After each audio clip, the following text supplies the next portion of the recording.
When it comes to food, Africa breaks all the rules. From Mopane worms packed with protein. It's actually a Mopane worm. It's very nice and very delicious and very nutritious.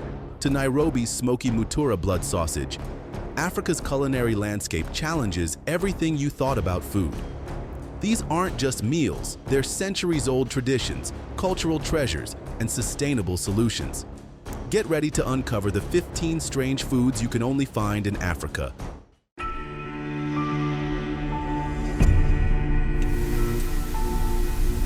Number 15.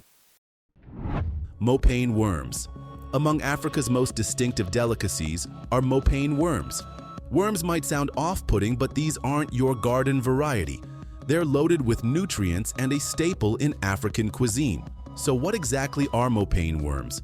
They're actually the caterpillars of the emperor moth, and they get their name because they mainly chow down on Mopane trees in southern Africa.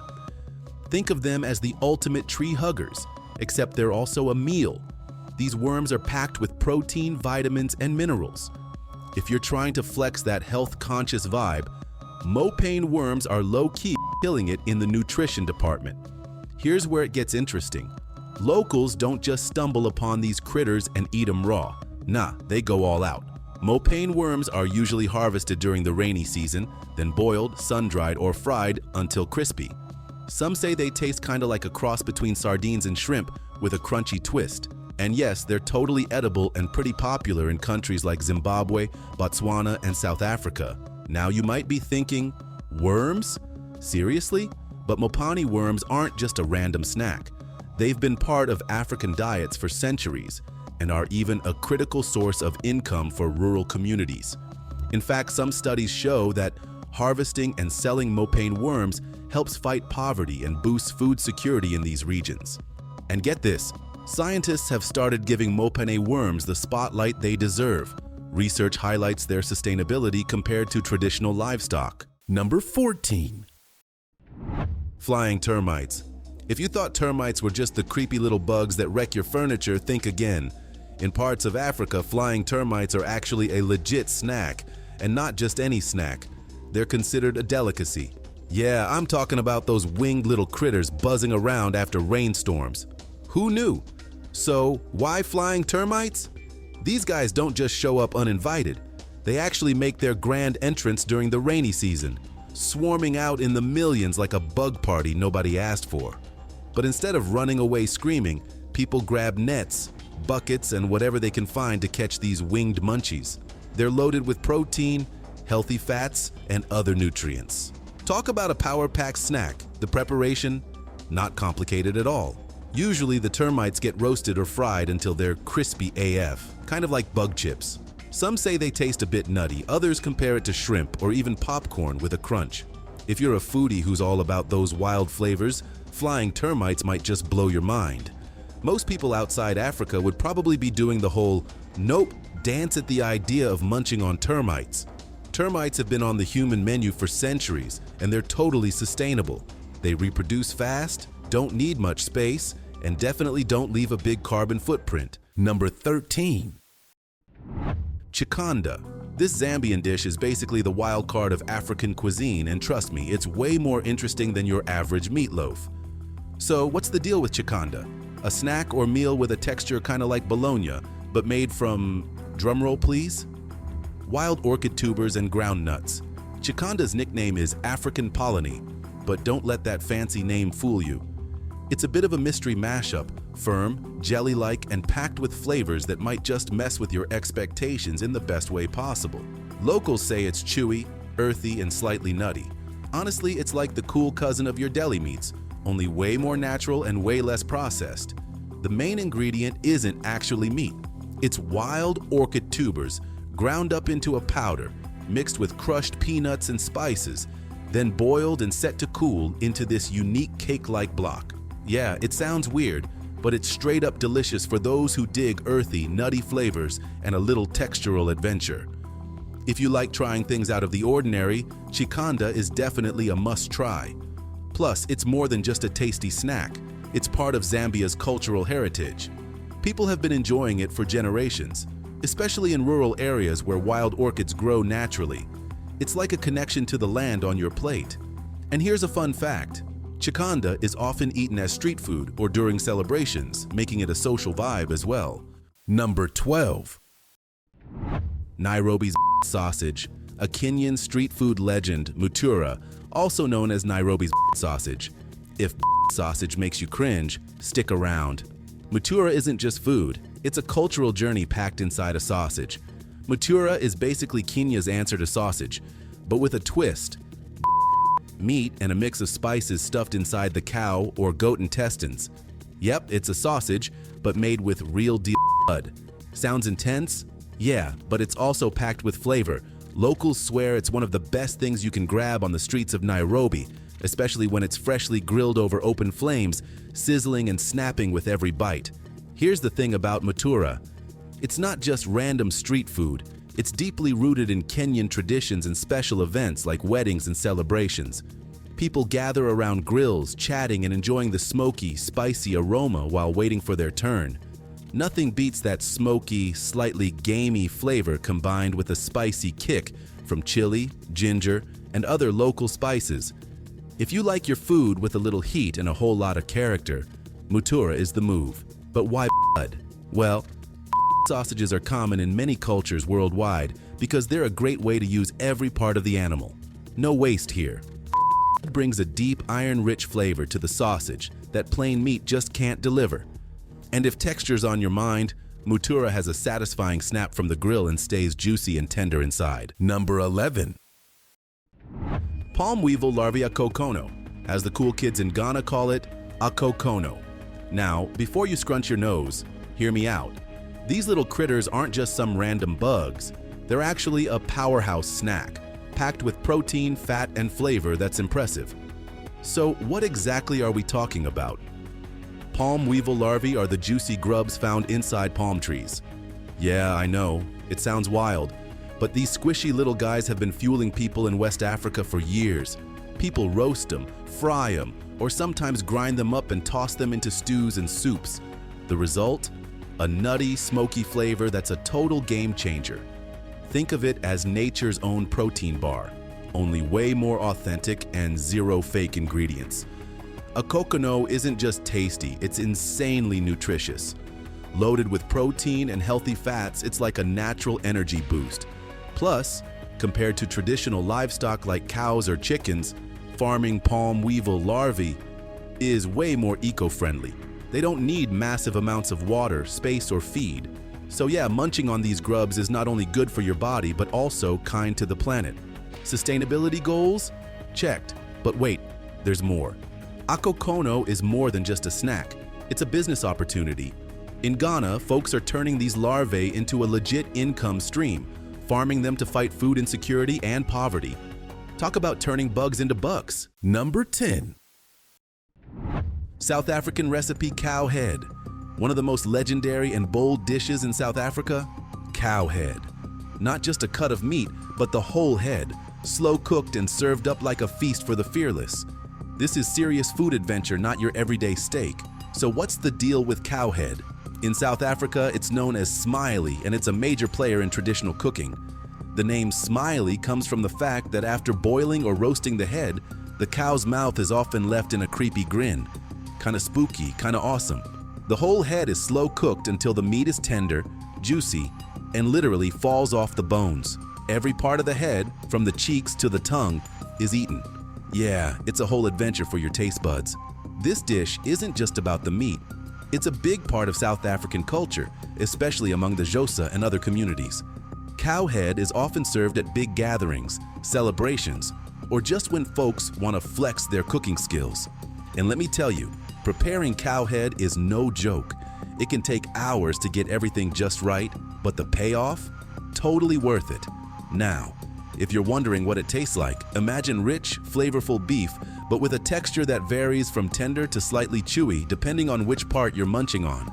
Some say the cheek meat is the jackpot, super tender and packed with flavor. Others dive straight for the tongue, which is surprisingly delicious and smooth. Number 9. Nsenene. It's actually the local name for grasshoppers in Uganda.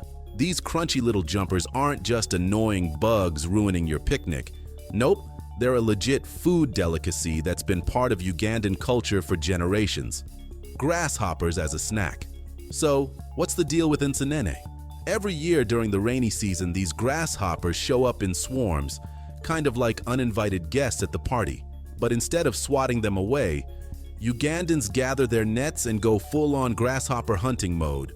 Once caught, these critters are cleaned, boiled, and fried until they're golden and crispy, basically turning into crunchy little flavor bombs. Taste-wise, people say Nsenene has a nutty, smoky flavor, kind of like a cross between shrimp and roasted almonds. Sounds crazy, but once you get past the bugs on my plate vibe, it's actually pretty addictive. Some locals even sprinkle a little salt and chili on top to kick things up a notch. I'm telling you, it's a whole vibe. But Nsenene isn't just about the taste, it's a serious source of protein and nutrients, especially important in rural Uganda where food variety can be limited. Plus, harvesting grasshoppers is a sustainable practice. These bugs reproduce fast, require zero water or feed, and harvesting them doesn't harm the environment. So yeah, they're eco-friendly and delicious. Win-win! Nsenene is more than just street food. It's a big deal at celebrations, weddings, and even political events. People flock to markets just to get their hands on fresh grasshoppers. Number 8. Cow blood with milk. This combo is a staple for the Maasai people in East Africa, and it's as traditional as apple pie is to us Americans, just way more, adventurous. The Maasai, who are famous for their cattle herding, have been drinking a mix of fresh cow milk for centuries. Except that to many of us, blood in our drinks sounds like it belongs in a vampire movie, not breakfast. But hold up, this isn't just a random weird flex. This drink is packed with nutrients. Blood is rich in iron and protein, while the milk adds calcium and energy-boosting fats. Together, they make a power combo that keeps the Maasai strong and healthy, especially since their traditional diet is mainly meat, milk, and Now before you start thinking this sounds savage or gross, think about it. People worldwide have been eating and drinking things that might seem odd to outsiders, like sushi, tripe, or even Rocky Mountain oysters. Cow blood with milk is just the Maasai's version of that. Plus, the blood is taken carefully from a live cow. No harm done. Sharing it is a sign of respect and bonding. But seriously, would you drink this without hesitation?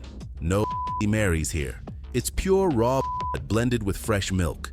People say it tastes faintly metallic with a creamy feel, like the strangest latte imaginable. Still, many find it oddly refreshing once they get over the initial shock. Get ready for today's mystic topic. Ever seen a meal that makes you do a double take? In some parts of Africa, giant bugs like these are more than just creepy crawlers. They're a crunchy delicacy. Would you dare take a bite? These bug snacks are packed with protein and a taste you won't find anywhere else. So, what's the weirdest thing you've ever eaten? Drop your thoughts below, and don't forget to mention hashtag Mystic Topic. Number 7. Imbra meal in Africa. Those little critters that make your backyard smell like a science experiment gone wrong. Believe it or not, in parts of Africa, especially in countries like Zimbabwe and Botswana, stink bugs, locally called Imbra, are actually a legit delicacy. Weird flex, but okay. These bugs don't get their name stink for nothing. When disturbed, they release a pungent odor that could clear a room faster than a skunk on a rampage. So you'd think they'd be the last thing anyone wants to eat. Once cooked, that smell totally disappears, and they transform into a crunchy, protein-packed snack that's low-key fire. Nutritionally, these stink bugs are like nature's energy bar. They're loaded with protein, healthy fats, and essential vitamins that help tackle malnutrition in rural areas. It's like hitting the nutritional jackpot without spending a dime on fancy supplements. Plus, harvesting them is super eco-friendly. No factory farming or carbon footprint drama here. Just bugs buzzing around doing their thing, becoming food. Now you might be thinking, how do you even eat stink bugs? Good question. Usually they're roasted or fried until crispy. Some folks grind them into powder to sprinkle over meals as a seasoning boost. So yeah, they're versatile. And honestly, if you've ever munched on chips or popcorn, this isn't that different. Just way more natural and protein-packed. Where did the idea of eating stink bugs come from? It's common in some African cultures where they've been a tasty, sustainable snack for years. Proof that what's normal food in one place can be a challenge elsewhere. Number 6. Walkie-talkies. This isn't some funky new gadget or a podcast about sneakers. Walkie-talkies are actually chicken feet and heads, popular street snacks in South Africa. Yep, you're about to dive beak first into something pretty unusual, but seriously tasty for the locals. Now I get it. Chicken feet might sound like something you'd toss right into the trash, but hold up. In South Africa, these aren't just leftovers. They're a legit delicacy. Known also as phoenix feet in some circles, these little guys are packed with flavor and super healthy too. Full of collagen, protein, and all those good-for-your-skin nutrients, walkie-talkies are like a beauty treatment and a snack all in one. Talk about multitasking. So, how do they prepare these funky treats? Usually, the feet and heads are boiled, fried, or grilled until they're nice and crispy. You'll often find them soaking in spicy sauces or braais. Eating walkie-talkies is all about that texture. Crispy skin, tender cartilage, and a bit of chewiness that foodies can't get enough of. Would you dare munch on chicken feet and heads like this? It's definitely not for the faint-hearted, but for those who grew up with it. Walkie-talkies bring back childhood memories. This dish is a reminder that food is way more than just taste. It's culture, tradition. If you can get past the you factor, you might just discover a snack that's crunchy, spicy, and straight up fire. Number 5. Acorns. You might think those tiny nuts belong on a squirrel's grocery list, but they're actually a traditional food in some African regions. Before you picture squirrels in the kitchen, here's what's really going on.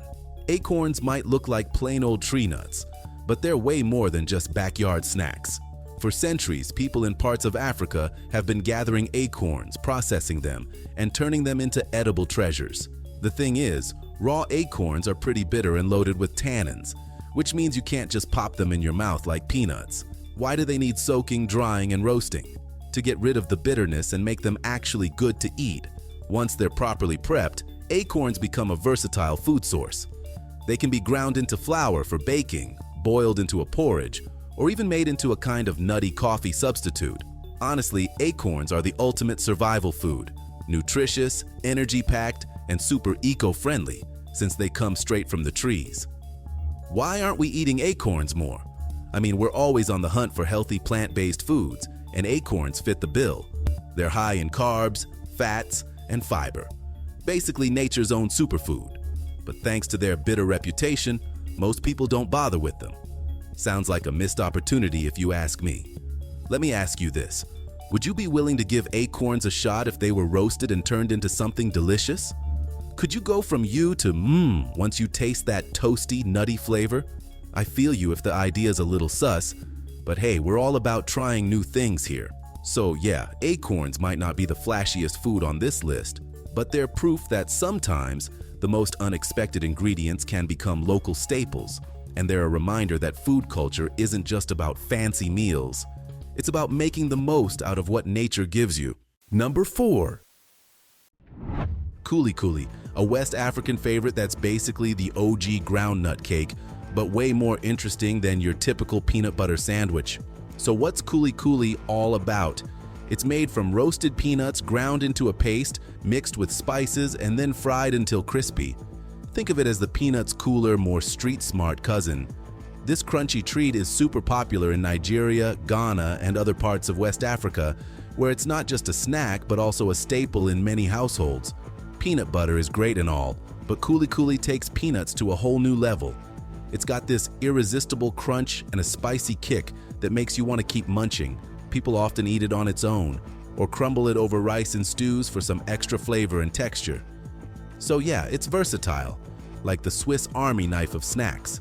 Here's something you probably didn't know. Koolie is actually super nutritious. Packed with protein and healthy fats, it's a go-to energy booster for farmers and workers out in the fields. And because it's made from peanuts, it's also loaded with vitamins and minerals. Basically, Koolie is like a little power snack, disguised as a crunchy treat. Would you ever think peanuts could be transformed into something this fire? It's kind of wild how something so simple can pack such a punch. And honestly, once you try Koolie, you might just find yourself wishing it was everywhere. Way better than your average salty snack. Number 3. Kanki. In Ghana and beyond, Kanki is a staple made from fermented corn dough wrapped in husks and steamed. It might look simple, but the flavor and process are on another level. Now, before you start thinking fermented, hold up. Fermentation here isn't some science experiment gone wrong. It actually gives Kanki a tangy, slightly sour kick that fans swear by. It's kind of like sourdough bread if bread were a doughy, chewy, and totally portable meal. And the wrapping in corn husks, that's not just for show. It helps lock in moisture and flavor while it steams to perfection. Kanki is usually served with all kinds of juicy, spicy sides. Think pepper sauce, fried fish, or hearty stews. Together, it's a combo that hits the spot with carbs, flavor, and a little heat. Plus, because it's fermented, Kanki is easier to digest and has some probiotic benefits. Talk about a win-win. Would you try a sour, doughy food wrapped in corn leaves? I get it, it sounds kind of sketchy, but people in Ghana have been loving this for centuries. It's their go-to comfort food, street food, and party food all rolled into one. And honestly, once you get past the tang, it's pretty addicting. What makes Kanki super cool is how it's part of everyday life. Sold on street corners, served at family meals, and a must-have at festivals. It's humble but proud, and proof that simple ingredients can make something totally special. Number 2. Fura. Popular in Nigeria and Niger, Fura is a West African classic made from millet dough formed into flavorful balls. Fura starts with millet, which gets ground down into a fine powder. Then it's mixed with some spices. Think cloves, ginger, and maybe a little chili if you're feeling adventurous. After that, this mix is shaped into small balls and either steamed or boiled. The result? A chewy, slightly dense ball that's pretty filling and super rich in nutrients. Not exactly your typical snack, right? But wait, the fun really begins when these millet balls meet their soulmate, fresh milk. Locals mash the Fura balls into a thick paste and mix it with cold cow or goat milk, sometimes adding a touch of sugar. This combo creates Fura de Nono, a creamy, spicy, and sweet drink that's kind of like a milkshake with an ancient twist. Honestly, it sounds wild, but it's a serious crowd pleaser. Would you sip on a spicy millet milkshake? I know it sounds out there, but in West Africa, this is comfort food and fuel for the day. It's packed with protein, fiber, and a good punch of energy. Plus, it's gluten-free, dairy-rich, and believe it or not, pretty dang tasty once you get past the novelty. Fura isn't just food, it's tradition, culture, and a daily ritual for many. It's proof that sometimes the simplest ingredients, millet, spices, milk, can come together to create something pretty spectacular. Number 1. Puffpuff. It's not some fancy vape or a new dance craze. It's a classic West African snack that's basically the love child of a donut and a fried dough ball. And trust me, once you try it, you'll be hooked. So Puffpuff is made by mixing simple ingredients like flour, sugar, yeast, and water into a batter. Then the batter's left to rise, because who doesn't love a good glow-up? After it's all puffed up, it's dropped by the spoonful into hot oil and fried until golden brown. Crispy on the outside and soft and airy on the inside. Think of it as the ultimate street food comfort snack. What makes Puffpuff so lit? First off, it's insanely versatile. You can eat it plain, dust it with powdered sugar, or even dip it in spicy sauces if you're feeling bold. In Nigeria and other parts of West Africa, Puffpuff is everywhere, from street vendors hustling it at markets to home kitchens during celebrations. It's basically the snack you didn't know you needed. Despite looking like your average fried dough, Puffpuff has a slightly tangy flavor thanks to the yeast fermentation, which gives it that extra oomph that keeps you coming back for more. And it's pretty affordable and easy to make, which explains why it's such a crowd pleaser. Would you be down to swap your typical donut for a Puffpuff? I get it, it sounds similar, but the texture and that subtle tang make all the difference. Plus, there's something kind of charming about a snack that's been loved for generations and still slays the snack game. Thanks for watching. If you enjoyed this video, don't forget to like, comment, and subscribe for more content. Hit the bell icon so you never miss an update. We'd love to hear your thoughts, so drop a comment below. See you in the next one.